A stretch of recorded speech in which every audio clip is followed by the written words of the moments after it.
Hujan turun deras sejak pagi. Suasana pengadilan negeri tampak ramai, namun ada satu pemandangan yang menarik perhatian banyak orang. Seorang bocah lelaki berusia 7 tahun, tubuh kecilnya terbungkus jaket kebesaran, wajahnya sendu, namun matanya menyimpan tekad kuat. Namanya Rizky. Bocah itu duduk di bangku pengunjung sidang dengan tangan kecil menggenggam sebuah surat lusuh yang sudah beberapa kali dilipat. Ia menatap ke arah ruang sidang dengan cemas, berharap melihat sosok ayahnya. 5 bulan sudah ia berpisah dari ayahnya yang kini menjadi terdakwa dalam sebuah kasus penggelapan uang yang tak pernah benar-benar dipahami Rizky. Yang dia tahu, ayahnya dituduh mengambil uang perusahaan tempatnya bekerja, padahal selama ini ayahnya selalu bekerja keras, bahkan jarang pulang hanya demi memenuhi kebutuhan Rizky dan ibunya yang telah meninggal setahun lalu karena kanker. Ketika para wartawan sibuk mengambil gambar, Rizky tetap diam di tempatnya.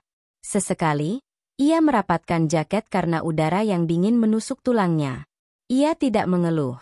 Ia tidak menangis. Ia hanya ingin satu hal, bertemu ayahnya dan membacakan surat yang ia tulis sendiri semalam dengan bantuan Burina, guru kelasnya. Tak ada sanak saudara yang mendampingi Rizky.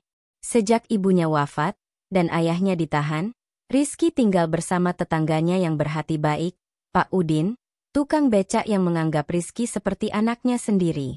Namun pagi itu, Pak Udin tidak bisa menemaninya karena harus mencari nafkah. Maka Rizky memutuskan datang sendiri, naik angkot dengan uang tabungan kecil yang ia kumpulkan dari sisa uang jajan. Aku harus bicara dengan hakim. Bu Guru bilang, kadang anak-anak bisa buka hati orang dewasa, ucap Rizky kemarin sore kepada Burina. Perkataannya sederhana, polos, tapi memukul siapa saja yang mendengarnya. Ketika akhirnya sidang dimulai, semua mata tertuju pada ruang utama.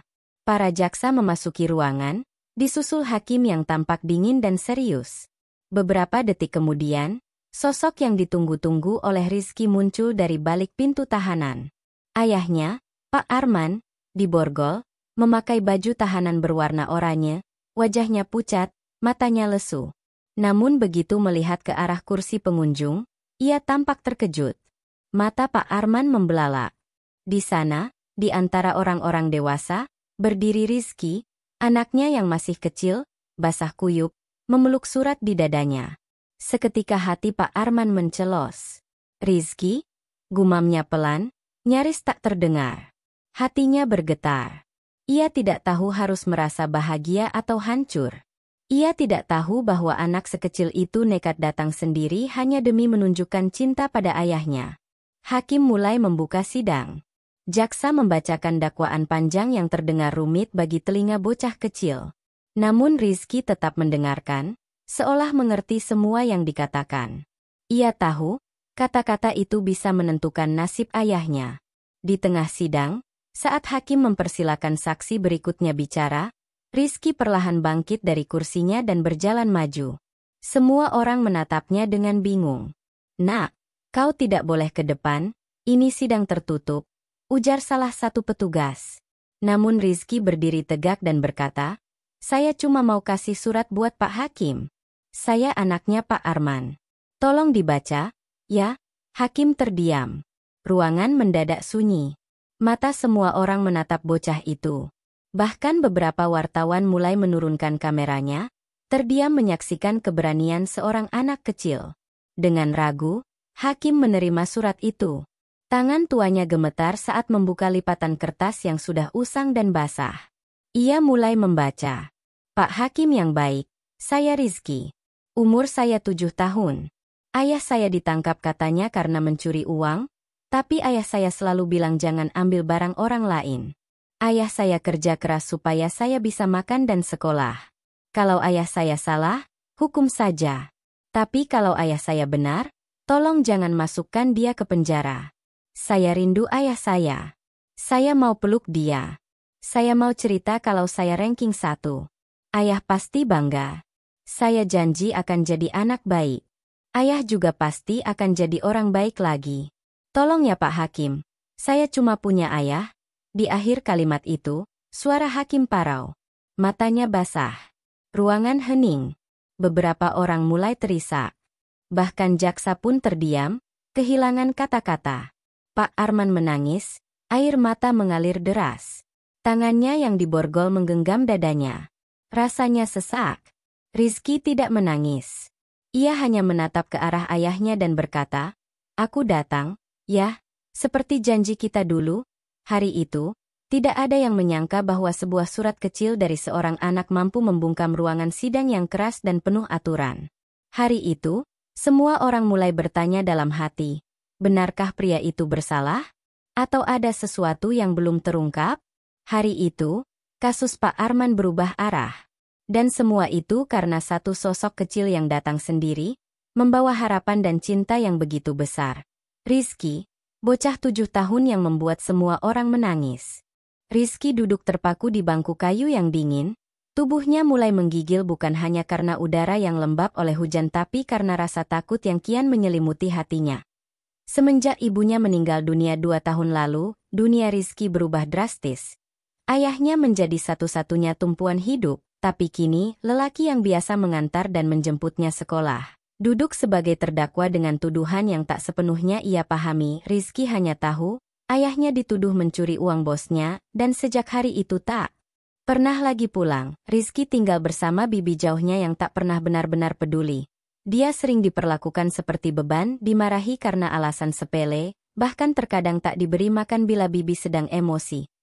Tapi Rizky tak pernah mengeluh karena yang ada di pikirannya hanyalah satu, ayahnya, ayah harus pulang. Rizky harus berani datang ke sidang hari ini. Saat pintu ruang sidang terbuka dan terdengar nama ayahnya dipanggil, Rizky refleks berdiri, matanya langsung mencari-cari wajah yang begitu ia rindukan. Dan saat melihat sosok ayahnya digiring masuk dengan tangan terborgol, air matanya jatuh seketika bukan karena takut, bukan karena malu, tapi karena rasa perih yang tak bisa ia tahan.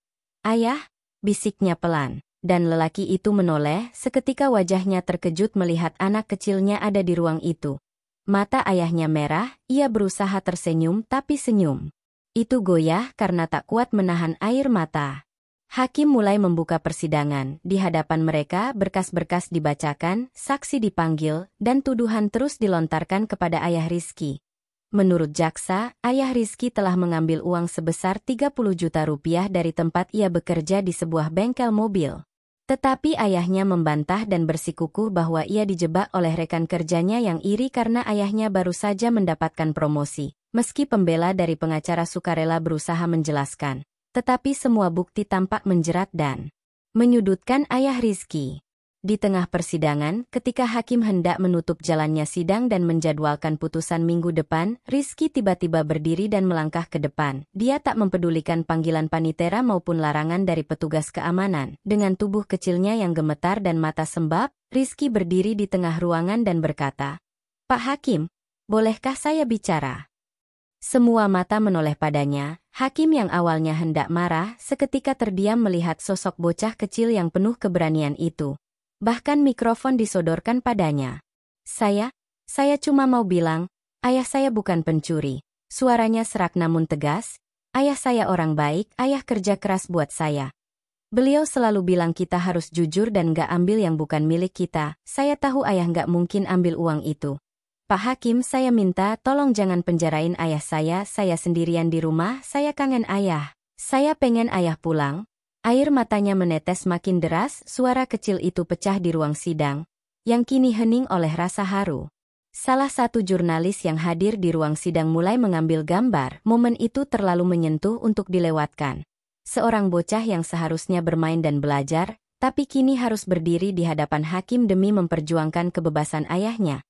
Semua yang hadir di ruang itu, pengunjung, saksi, bahkan aparat kepolisian, terdiam dan menunduk. Hanya suara tangis kecil Rizky yang menggema bersama suara hujan yang masih turun di luar gedung pengadilan. Hakim yang duduk di hadapan mereka terdiam lama, tangannya gemetar memegang palu. Mungkin di sepanjang karirnya sebagai hakim, tak pernah ia disuguhi momen seperti ini. Mata hakim itu berkaca-kaca dan akhirnya ia berkata pelan, "Nak, kau sangat berani. Ayahmu pasti bangga punya anak seperti kamu, tapi proses hukum tetap harus berjalan. Kita harus adil, tapi juga harus manusiawi." Rizky menunduk, air matanya membasahi sepatu kecilnya, dia hanya bisa berharap.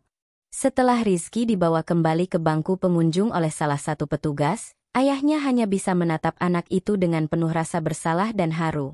Tubuh lelaki itu gemetar, ia merasa hancur sebagai ayah yang tak bisa melindungi anaknya dari dunia yang kejam. Tetapi keberanian Rizky memberinya semangat baru, ia tak boleh menyerah. Tidak untuk anak sekecil itu yang telah berani berdiri untuknya di hadapan hukum. Di luar ruang sidang, salah satu wartawan menghampiri Rizky dan bertanya siapa namanya, siapa ayahnya dan mengapa ia datang sendiri. Kisah Rizky mulai menyebar perlahan namun pasti. Dalam waktu singkat, video keberaniannya menjadi viral di media sosial dengan ribuan orang menangis menyaksikan anak kecil yang memperjuangkan keadilan bagi ayahnya. Mereka menyebut Rizky sebagai anak kecil dengan hati paling besar. Namun di balik semua itu, Rizky hanya ingin satu hal. Ia ingin ayahnya pulang, ia tak peduli akan viral, ia tak peduli akan pujian. Di hati kecilnya yang paling dalam, ia hanya ingin memeluk ayah dan berkata, "Ayo kita pulang, ayah." Hari itu, sidang lanjutan kembali digelar dengan agenda pemeriksaan saksi-saksi dari pihak pelapor. Ruangan penuh sesak dengan wartawan, aktivis kemanusiaan, mahasiswa hukum, hingga warga biasa yang tergerak hatinya setelah kisah Rizky menyebar di media sosial. Namun yang tak disangka, Rizky kembali datang. Kali ini ia mengenakan seragam sekolah dasar lengkap dengan dasi merah yang sedikit miring dan sepatu yang tampak kebesaran.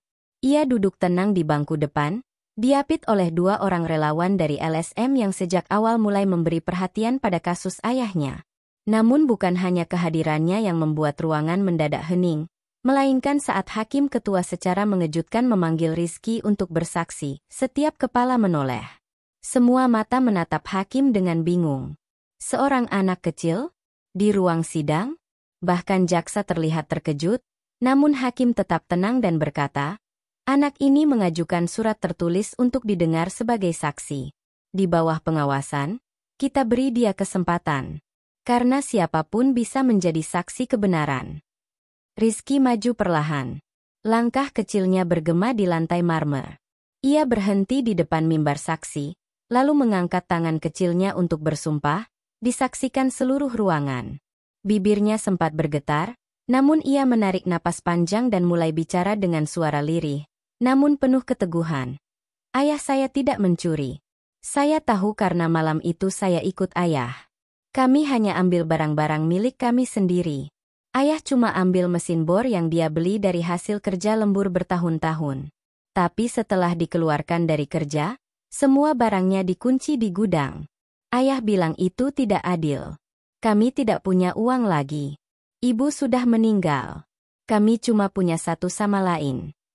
Ruang sidang sunyi. Hanya suara isak dari barisan pengunjung yang mulai terdengar.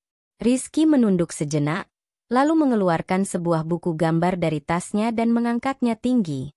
Saya gambar ini waktu ayah di penjara. Setiap malam saya berdoa biar ayah bisa pulang. Saya tidak minta banyak. Cuma mau makan bareng ayah lagi. Lihat dia tersenyum. Saya rindu pelukannya. Hakim menatap hening. Jaksa terdiam. Bahkan pengacara dari perusahaan tempat ayah Rizky bekerja mulai menunduk, tampak gelisah.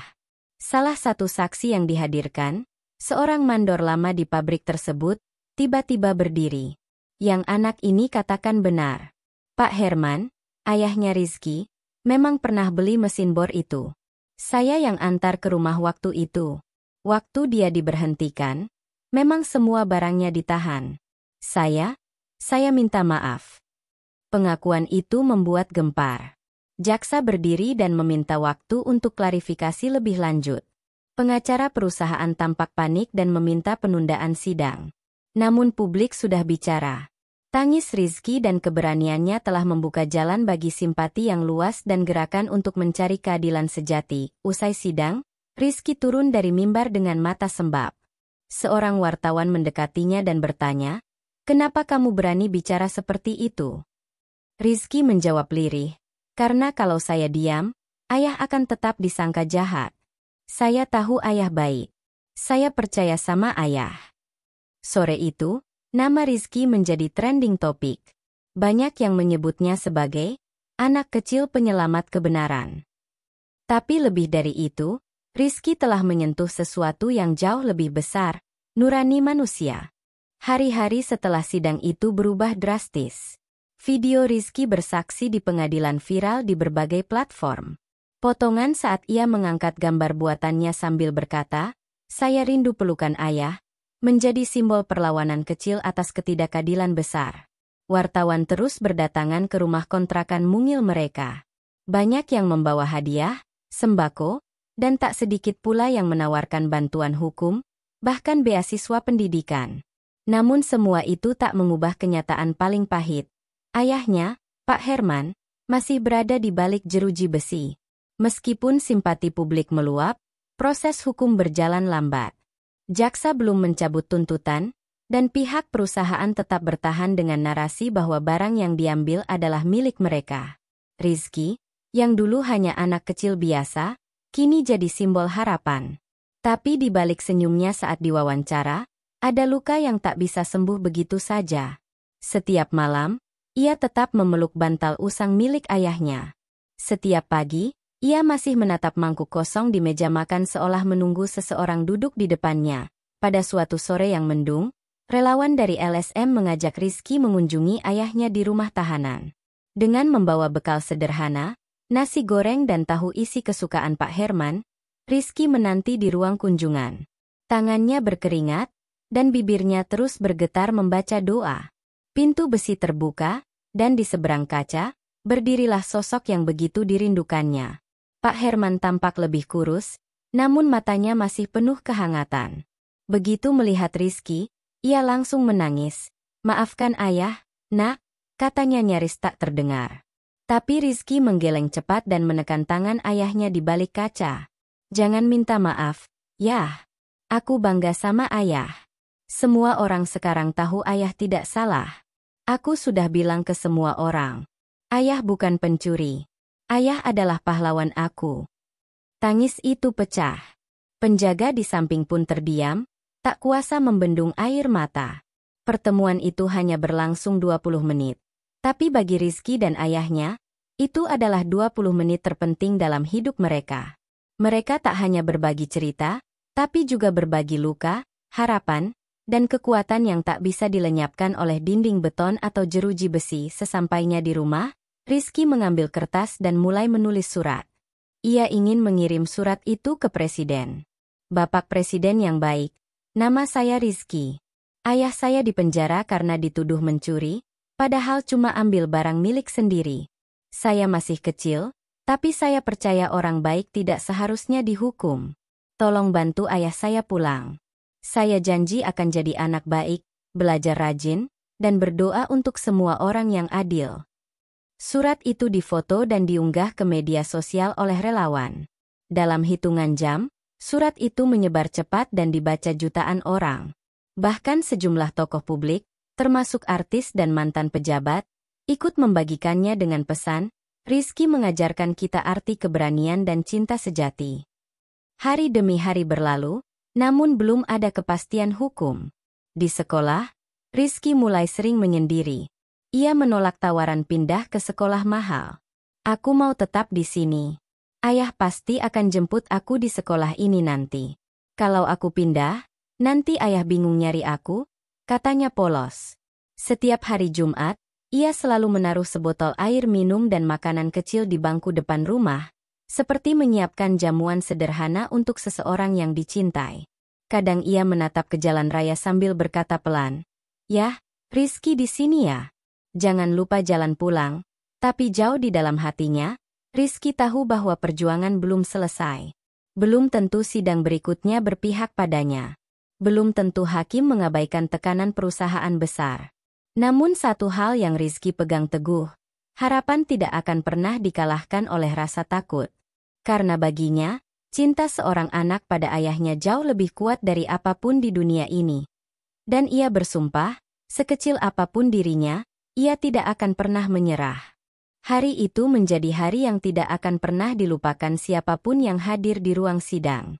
Setelah tangisan Rizky yang mengguncang, publik mulai menaruh perhatian besar pada kasus Pak Arman. Media mulai meliput, dan simpati datang dari berbagai kalangan. Tapi perjuangan belum selesai. Hari ini adalah sidang pembacaan tuntutan. Ruangan dipenuhi oleh pengacara, jaksa, hakim, media, dan orang-orang yang kini ikut mengamati perkembangan.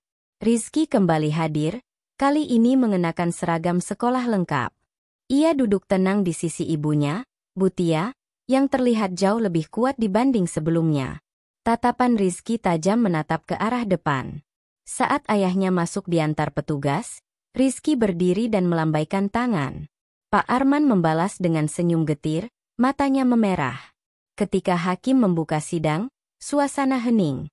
Jaksa mulai membacakan tuntutan, menuntut terdakwa Arman dengan pidana penjara selama 6 tahun atas dugaan penggelapan dana perusahaan. Kalimat itu mengguncang. Butia memejamkan mata.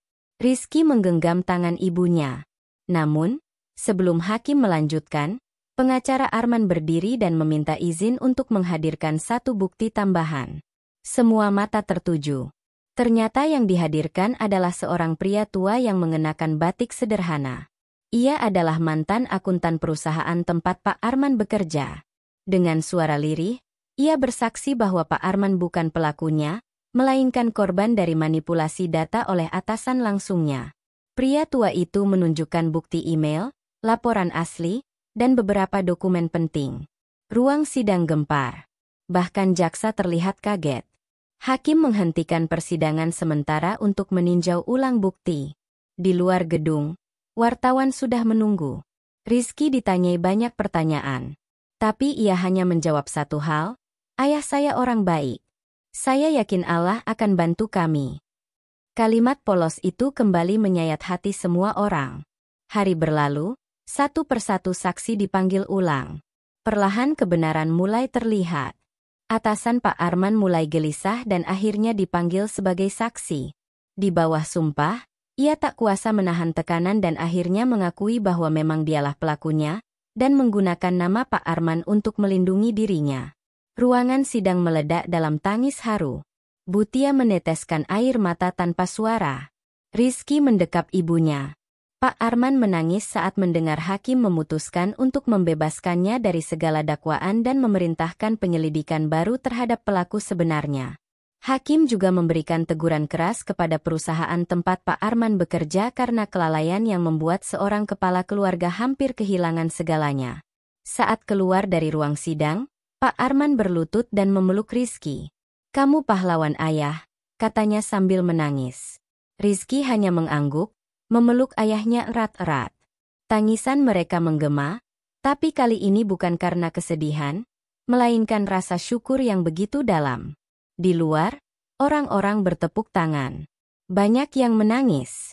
Seorang wartawan senior berkata lirih, "Sudah lama saya tidak melihat keadilan berdiri setegak ini." Di hari itu, seorang anak kecil berusia 7 tahun mengajarkan dunia bahwa ketulusan cinta bisa mengguncang palu pengadilan, bahwa kebenaran bisa dibela oleh hati sekecil miliknya. Namun, walau telah terbukti bebas, perjuangan keluarga ini belum berakhir. Nama baik harus dipulihkan, luka harus disembuhkan, dan hidup harus dibangun kembali dari puing-puing yang tersisa. Tapi mereka tidak lagi sendirian. Kini, dunia mendukung mereka. Dan semuanya berawal dari air mata seorang anak yang percaya bahwa ayahnya adalah orang baik. Beberapa hari setelah sidang, kabar bebasnya Pak Arman menjadi viral di media sosial. Potongan video ketika Rizky memeluk ayahnya tersebar di mana-mana, menembus hati jutaan orang. Tidak sedikit yang mengirimkan pesan simpati, dukungan, bahkan donasi kepada keluarga kecil itu. Namun, meski dibebaskan, Pak Arman tidak serta-merta bisa hidup tenang. Nama baiknya harus direhabilitasi, dan pekerjaan yang dulu ia cintai kini sudah tidak lagi ada. Perusahaan tempat ia mengabdi bertahun-tahun memilih bungkam, seolah ingin mengubur kesalahan mereka dalam diam. Tapi rakyat tidak diam. Petisi dukungan muncul dari masyarakat, mendesak agar Pak Arman mendapatkan keadilan sosial. Sejumlah tokoh hukum dan HAM turun tangan, bahkan ada pengusaha yang menawarkan posisi kerja baru padanya. Namun Pak Arman masih gamang. Ia trauma, masih tak percaya bahwa hidup bisa berubah secepat itu. Hingga suatu sore, Rizky datang ke teras rumah sambil membawa buku gambar. Ia menunjukkan gambar sederhana, seorang ayah berdiri di depan kelas, mengajar anak-anak. Di bawahnya tertulis, "Cita-cita ayah." Pak Arman terdiam. Tangannya bergetar menyentuh gambar itu. Ayah pernah cerita mau jadi guru. Kalau sekarang nggak bisa kerja kantoran, kenapa nggak mulai ngajarin anak-anak di rumah aja? Kata Rizky polos. Kalimat itu menampar lembut, seperti cahaya yang masuk ke hati yang gelap. Hari-hari berikutnya, Pak Arman mulai membuka les gratis di rumah kecil mereka. Awalnya hanya 2 anak tetangga yang datang. Lalu berkembang menjadi 10, lalu 20. Hingga ruang tamu tak lagi cukup. Berkat bantuan masyarakat yang masih terharu atas kisahnya, mereka membantu membangun sebuah ruang belajar sederhana di samping rumahnya. Ia menamai tempat itu, Sekolah Harapan Rizky. Di sana, anak-anak dari keluarga tak mampu diajarkan membaca, menulis, berhitung, dan nilai-nilai kejujuran. Butia membantu mengurus administrasi, dan Rizky setiap sore menjadi asisten kecil yang menyiapkan papan tulis atau merapikan buku. Kisah keluarga ini pun terus menjadi inspirasi. Undangan datang dari berbagai tempat agar Pak Arman menceritakan perjuangannya. Ia menjadi simbol bahwa kebenaran mungkin tertunda, tapi tidak akan pernah mati. Rizky tumbuh menjadi anak yang sangat peduli pada orang lain. Ia sering terlihat memeluk teman yang sedih, atau membela temannya yang dibuli. Semua tahu dari mana ia belajar hal itu, dari ayahnya yang sabar, dan dari cinta ibunya yang tidak menyerah. Suatu malam, Rizky bertanya, "Yah, kalau dulu aku nggak datang ke sidang, gimana nasib ayah?" Pak Arman memeluk anak itu dan menjawab pelan, "Mungkin ayah masih di sana. Tapi Allah kirimkan ayah malaikat kecil yang punya hati lebih besar dari orang dewasa. Malaikat itu kamu, Nak." Rizky hanya tersenyum dan menyender di dada ayahnya. Malam itu, di bawah langit bintang-bintang, mereka duduk bersama. Sunyi, tapi penuh makna. Hidup mereka masih sederhana. Rumah masih kecil, motor butut itu masih sama, tapi hati mereka telah menjadi rumah paling hangat.